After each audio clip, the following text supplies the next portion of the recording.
સુરેન્દ્રનગરના લીંબડી તાલુકાના પાણશીણા ગામની શાળાના આચાર્ય સામે આરોપ તાત્કાલિક આચાર્યની બદલી કરવાની માંગ સાથે વાલીઓ અને વિદ્યાર્થીઓએ કરી રજૂઆત। આરોપ છે કે શાળાના આચાર્ય વિદ્યાર્થીઓને માનસિક ત્રાસ આપે છે।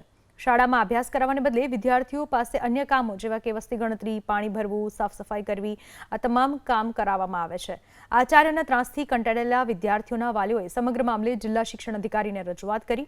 વિદ્યાર્થીઓએ સ્પષ્ટપણે કહ્યું કે જ્યાં સુધી આ આચાર્ય શાળામાં રહેશે ત્યાં સુધી તેઓ શાળામાં ભણવા નહીં જાય। આર્ટ્સથી વાલીઓએ આચાર્યની તાત્કાલિક બદલી કરીને નવા આચાર્યની નિમણૂક કરવા માંગ કરી છે। જિલ્લા પ્રાથમિક શિક્ષણ અધિકારીએ સમગ્ર ઘટના અંગે તપાસ ટીમની રચના કરવાની વાત કરી અને દોષિત જણાશે તો કાર્યવાહીની ખાતરી આપી।